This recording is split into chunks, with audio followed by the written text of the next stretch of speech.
ويسألونك عن ذي القرنين قل سأتلو عليكم منه ذكرا إنا مكنا له في الأرض وآتيناه من كل شيء سببا فأتبع سببا حتى إذا بلغ مغرب الشمس وجدها تغرب في عين حمئة ووجد عندها قوما قلنا يا ذا القرنين إما أن تعذب وإما أن تتخذ فيهم حسنا قال أما من ظلم فسوف نعذبه ثم يرد إلى ربه فيعذبه عذابا نكرا وأما من آمن وعمل صالحا فله جزاء الحسنى وسنقول له من أمرنا يسرا أعوذ بالله من الشيطان الرجيم بسم الله الرحمن الرحيم وصلى الله على سيدنا ومولانا محمد صلى الله عليه وسلم tey nag dañu ñëw pour wax ci benn question bu am importance boo xam ne ñaar da cee daje moo tax ñu bëgg a waxtaanee sujet boobu cette fois-ci bi ci jëkk mooy existence de vie extraterrestre est-ce que am na yeneen mbindeef ñuy dund ci yeneen kawaakib extraterrestre mooy mbindeef yoo xam ni dëkkuñu ci kaw suuf dañ fay ñëw ña nga dëkk ci yeneen kawaakib ci yeneen planète di fa dund xam nga dañuy dund ci benn alam boo xam ni ay centaines de milliards de galaxies la benn galaxie bu ci nekk ay centaines de milliards d'étoiles la ñu noonu étoile bu ci nekk au moins am na benn planète boobu wala ñaar ba ñett yu koy tawaaf di ko wër planète mooy bulu suuf mooy kawaakib te ñun ñii fi ñu dëkk ci kaw suuf bii benn planète kott la par rapport ak ay milliards de planètes yu nekk ñu ne waaw ndax amul ci biddew yi ñuy gis ci asamaan si am ca yeneen planète yu leen di wër yoo xam ne ay yeneen biddew yu fi dëkk ndax biddew bu ci nekk ab jant la suñu jant bii ngay gis biddew la comme biddew yi ngay gis ci asamaan si rek léegi nag ñu ne ndax amul moom it biddew yooyu jant yee ngay gis yeneen kawaakib yu koy wër yoo xam ni amul yeneen bindee fi ci dëkk comme ñun di dox ko wax mu nekk question bu am importance boo xam tey jii humanité bi yépp ñu ngi ciy poser ay question scientifique yi ñuy investir ay milliards de dollars pour retrouver ba xam am na vie extraterrestre ou pas ñu ne bu fekkee ne loolu am na daal dina vraiment dina changer lu bari ci suñu comportement dina modifier suñu perception ci àddina ak suñu diine ak lépp mën na ci am impact suñu gis-gis ci lépp bu fekkee ne dox nañ bis ba santeeg mbindeef yoo xam ne ñu ngi dëkk ci yeneen kawaakib mais dina taxaat encore mu amat importance non seulement dafay wane existence de vie extraterrestre ou pas mais tey jii am na ci li tax ñu choisir jël Zulqarnayni ci surtout Kahfi parce que dafay désigner ñaar yëpp à la fois dafay wane ni am na vie extraterrestre waaye dafay répondre ci benn question boo xam ne am na ay saay yu jóg di poser question bi di wax ni seen aaya bi dafa wax ni Zulqarnayni dafa dem ba fi jant bi di sox alors que jant bi sowul fenn wax na dëgg. Now we're going to take a little look at what the sun says about the Quran says about the sun.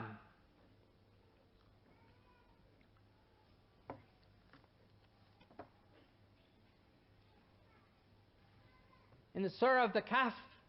1886, it says, until when Zulqarnain, that's Alexander the Great, reached the setting of the sun, he found it set in a spring of murky water. I'm sorry. In 20th century science, the sun does not set in a spring of murky water. Donc pour répondre aux questions boobu moo tax ñu gën a jëlaat sujet bi gën ko bëgg jéem a yaatal tuuti pour nit ñi gën ko mën a comprendre. Donc tey jii bu fekkee ni dañu bëgg xam est-ce que am na vie extraterrestre ou pas foog ñu laaj ko alquran alquran nag mi ngi ñu nettali histoire Zul Qarnayni ci saar bu ñuy wax surat Kahfi. surat Kahfi boo ko seetloo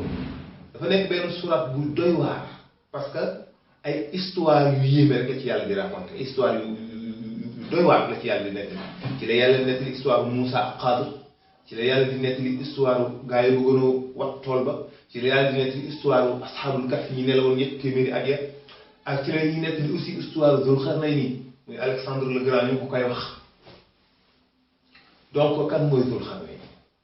est-ce que Zul Qarnayni mooy Alexandre le Grand déedéet est-ce que Zul Qarnayni bi Alxuraan di wax mooy Alexandre le Grand yaa ñaari mbir wala ñett yu prouvé que ni Zul Qarnayni mënul nekk Alexandre le Grand. Zul Qarnayni mi ngi dund diggante Ibrahim ak Moussa. Alxuraan xamul Alexandre le Grand Alxuraan xamul kan mooy Alexandre le Grand mus ko tudd moom Zul Qarnayni la wax nit ñi ñoo ni Zul Qarnayni mooy Alexandre le Grand waaye Alxuraan waxul ni mukk ni Zul Qarnayni mooy Alexandre le Grand. Zul Qarnayni la xam Zul Qarnayni boobu nag mi ngi dund diggante Moussa ak Ibrahim alors que Alexandre le Grand mi ngi dund 300 ans avant Jésus-Christ kon ñaar ñi bokkuñu étape mënut a nekk moom. deuxièmement bi Zul Qarnayni mi ngi tudd Marjaban ibnu Mardaba Zul Qarnayni bi ñu koy woowee surnom la du turam dëgg-dëgg waaye turam dëgg-dëgg mooy Marjaban ibnu Mardaba ndax surtout Yaafas la Yaafas doomu Noox la Noox dafa am juróom benn doom ak benn soxnaam bu ñuy wax Waaxida muy ku ñuy wax Shaam ak Ham ak Yaafas teg ca ku ñett ñu jigéen ku ñuy wax Aswata Saarata ak Baxyorata ñu may ko beneen jigéen bu tudd Walxa bintu Ajwil mu am ak moom ñaari doomi góor muy Baloos ak Kanaan kon Yaafas boobu nag mooy maamu Zul Qarnayni kon moom mënul nekk Alexandre le Grand. deuxièmement Zul Qarnayni yàlla daf koy tagg ci alquran di wax may ko may yu rëy te Alexandre le Grand amul melokaan bu war a tax yàlla di ko tagg ci alquran ndax Alexandre le Grand il a adoré le tabou bi mu ñëwee en Égypte l'oracle Amon daf ni Alexandre le Grand c'est le fils du dieu Amon bi mu waxee loolu Alexandre le Grand dégg wax bi dafa ñëw laaj ko l'oracle ni ko est-ce que c'est vrai mu ne ko effectivement c'est vrai bi mu tëddee ci benn gént la gént gis le dieu Amon mu wax ko ni ko effectivement sama doom nga jox ay directives yu muy exécuté def na ay sacrifice ci sur le dieu Amon donc kooku mënul nekk ki yàlla di sàgg ci alxuraan Zul Qarnayni yàlla daf ko may lu mu barewul lu mu ko may benn yonent kon donc kooku mënul nekk Alexandre le Grand ñun xamuñu kan mooy Alexandre le Grand Zul Qarnayni lañ xam Zul Qarnayni moom nag moom la ñu yàlla di nettali ay voyage yu mu def ci alxuraan ci sortu Kahfi parce que yonent bi ne comme dafa nekkoon mystère nekkoon kéemtaan nit ñi mënuñu woon xam ci moom lu bare ci lañ décidé ni comme Muhammad mi ngi wax ni yonent la sallallahu alayhi wa sallam kon war naa xam yi nga xam ni moo ñu jaaxal buñ demee nañ ko laaj mbiru Zul Qarnayni benn la ci ak yeneen laaj yu bare ñu dikk ni ko nañ ko dem laaj ko mbiru Zul Qarnayni bu fekkee yonent la mu wax ñu ko moo tax bi ñu war a dikk nag yàlla ni Jibril demal boo demee nee na yas'alunaka ani Zul Qarnayni qul sa'atlu alaykum minhu zikra ni ko dinañ leen laaj si mbiru Zul Qarnayni da nga leen wax ne dinaa leen ci nettali lu ngeen di jàpp mu ni inna makkanna lahu fi l ardi wa ataynaahu min kulli shay'in sababan fa atba'a sababan hatta idha balagha maghriba shamsi wajadaha taghrubu fi 'aynin 'amya wa wajada 'indaha qawman qulna ya Zal Qarnayni imma an tu'azziba wa imma an tattakhidha fihim husnan qala amma man zalama fasawfa nu'azzibuhu thumma yuraddu ila rabbihi fayu'azzibuhu 'adhaban nukra waaye wa amma man amana wa amila salihan falahum jazaa'an al-husna wa sanqulu lahu min amrina yusra yàlla nettali ni Zul Qarnayni loolu lañ ci wax mu ne ñun yàlla ñoo ko yëkkati woon ci makkaan bu kawe ci kaw suuf dañu seet bu baax wax bi ay bi ñaari wax la wax ñaari état inna makkanna lahu fil ardi nekkul ku ñu yëkkati woon ci makkaan bu kawe ci kaw suuf ba pare wa ataynaahu ñu jox ko ak yombal min kulli shay'in ci lépp lu mu mën a doon sababan yoon bu ko fa yóbbu kon ñaari wax yu bokkul la yàlla wax pouvoir kaw suuf bi yàlla matale na ko ci wax bu njëkk bi pouvoir kaw suuf bi yépp yàlla matale na ko ci wax bu njëkk bi ñun ñoo ko jox pouvoir bu kawe ci kaw suuf ba pare kon beneen plan laa jëm ñu jox ko ak yombal ci lépp lu mu mën a doon yoon bu ko fa yóbbu kon ñaari bokkul kon donc pouvoir bi mu ko jox nekkutul ci kaw suuf si léegi feneen la forcément mi ngi mel ni ma ne nit ki jox naa la pouvoir ci néeg bi ak fépp kon ak fépp bi mënut a nekkaat ci biir néeg bi encore yàlla bu ne ko moom tamit jox naa la pouvoir ci kaw suuf ak fépp fu la neex yoon bu la ko yóbbu kon fépp fu la neex mënut a nekkaat ci kaw suuf si forcément ñaari wax la jox naa la pouvoir ci néeg bi ak fépp te yàlla min kulli shay'in la wax sababan yoon bu ko fay yóbbu mu ne suma baaxa sababan mu topp ab yoon hatta iza balaxa maghriba shamsi ba jot fa jant ba di so mais fan la jant bi di so fan la effectivement ça n'existe pas fu jant bi di so ci kaw suuf si bu fekkente ni si aaya bi ñëpp la concerné waa àddina bi yëpp ñun waa Sénégal bu ñu toogee mënuñu yàlla ni ñoo hatta iza balaxa maghriba shamsi mu dem ba fi jant bi di so ñun fan la ñuy dëbb suñu baaraam ni foofu la jant bi di so bu fekkee ni waa Màkka ñoom bu ñu nee hatta iza balaxa maghriba shamsi ñoom peut-être dañ naan côté Maroc ñoom waa Maroc ñoom fan la ñuy wax ñoom maghriba shamsi feneen waa Amérique ñoom fan la ñuy wax maghriba shamsi feneen waa Chine fan la ñuy wax maghriba shamsi ailleurs donc fu jant bi di fenk ma ngay soo fa ci des fépp fu muy soo ma ngay fenk fa ci des kon maghriba shamsi amuñ benn place bu toog boo xam ne fii mooy maghriba shamsi ça n'existe pas c'est juste des illusions te pourtant yàlla ni mu dem ba maghriba shamsi waaye même bu yemoon foofu bu yemoon ci wax boobu rek sax mu mën a accepter métaphore boobu nga ni maghriba shamsi c'est juste un endroit quelque chose mais dafa préciser encore un endroit boo xam ne da nga ciy teg baaraam ne dañ ko jaddaha ta'rubu fi aynin amiya mu fekk jant bi war a socc ci benn suuf bu tàng mais kon léegi mënatoo def ay métaphore c'est impossible parce que léegi dafa jox un endroit boo mën a teg baaraam ni fii la te loolu alxuraan wax wa jaddaha ta'rubu fi aynin amiya mu fekk jant bi war a socc benn suuf bu tàng jër fan la nekk ci kaw suuf si suuf bu tàng boo xam ne jant bi bu ñëwee daf cay dugg ça n'existe pas. Le soleil fait 1 million de fois la Terre. Et puis la partie visible du soleil, c'est 6000 degrés, 6500 degrés. Fan la am benn source bu tàng boo xam ne moo gën a tàng 6500 degrés parce qu'il faudra que source bi gën a tàng jant bi. Le noyau du soleil fait 15 millions de degrés. Et que le soleil fait 1 million de fois la Terre. Donc kon forcément mënuñu wax nañu fii mooy source bu tàng boo xam ne ci kaw source bu jant bi di dugg mënul nekk c'est impossible te il faudra que source ba aussi gën a tàng jant bi parce que daf ni muy dugg ci source bu tàng ce qui veut dire que ni la muy dugg dafa gën a tàng jant bi moo tax loolu bu ko jant bi gënoon a tàng kon dootul wax jant bi di dugg fu tàng mais comme loolaa gën a tàng jant bi moo tax mu ne jant bi di dugg fu tàng donc il faudra que la muy dugg ëpp 15 millions de degrés ba pare gën koo rëy fuuf kon donc mënul nekk ci kaw suuf si fu jant bi di sox te pourtant alxuraan lu mu wax dëgg la te alxuraan lu mu wax noonu la kon ñun ñoo déggul li alxuraan bëgg a wax léegi maghriba shamsi bi jàpp na alxuraan di wax fan la effectivement maghriba shamsi am na xam nga wa shamsu tajrihi li mustaqarrin Allah mooy jant bi mi ngi dox jëm ci kër gu saxuwaay am na ñu ma wax ni ma déedéet jant bi mi ngi dox ci saxuwaay am ñu ni ma déedéet jant bi ma ngay dox jëm ci kër gu saxuwaay waaye ñaar yëpp dama ko nangu lu tax loolu ndax boo jëloon léegi système solaire léegi yow mi dëkk ci kaw suuf yëkkatikul ci kaw suuf nga jóg ay millions de kilomètres nga sëpp jant bi ak suuf si di leen gis ak weer wi ak Jupiter ak Mars ak maanaam système solaire bi yépp mu nekk benn ensemble boo xam ne yaa ngi koy gisandoo da ngay gis ne jant bi dafa toog ci digg bi di def benn rotation sur elle-même planètes yi di ko gravité autour di ko tawaaf ci seen càmmoñ ensemble boobu moom la ñuy wax système solaire ensemble boobu nag dafay déplacé wu di dem kon donc boo nee jant bi mi ngi dox ci jëm ca këru saxawaayam kon jant bi mi ngi dox di dem am fu mu jëm waaye dem boo nee jant bi mi ngi dox ci saxawaayam da nga koy imaginer comme bu doon benn plaque la bu yaatu ma jël benn balu basket teg ko si digg bi mu représenté jant bi ma jël ay peru course def ko ñu wër balu basket bi mu représenté planète yi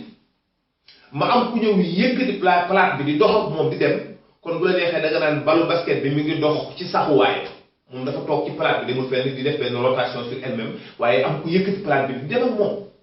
kon donc mi ngi mel ni yow nit ki toog ci oto biy daw yow yaa ngi dox ci sa saxuwaay yaa ngaa toog benn place saxuwaay yaa ngi dox di dem kon jant bi mi ngi dox ci saxuwaay mooy ni mu toogee ci digg système solaire bi planète yi di ko wër ensemble boobu yëpp di voyager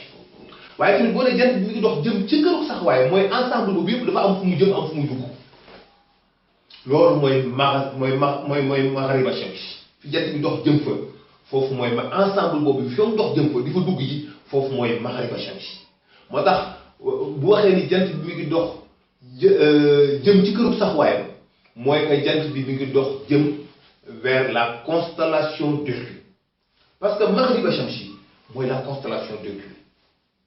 Le soleil se déplace à une vitesse de 720 000 km à l'heure vers l'apex. L'apex est un point situé dans la constellation d'Hercule. bu dee dafa dugg si benn gouffre benn étoile géant bu gigantesque moo koy avalé parce que y a des étoiles des quasars yoo xamante ni si ils font des millions de fois le soleil maanaam système solaire bi yëpp boo ko jël dugal ko foofu day mel ni benn dërëm wala benn per 15 boo sànni ci paan ndox dafay insignifiant foofu yooyu tam dafa am ay étoiles yoo xam ne seen température ay milliards de degrés la maanaam boo dugalee jant bi dugal ko fa jant bi day mel ni glace ci ñoom jant bi dafay mel ni glace ci ñoom parce que ce sont des milliards de degrés jant bi nag dafay déplacé wu à une vitesse ak ensemble boobu yëpp système solaire bi yëpp ñu dox ñoom ñëpp jëm vers l'apex vers la constellation d'Hercule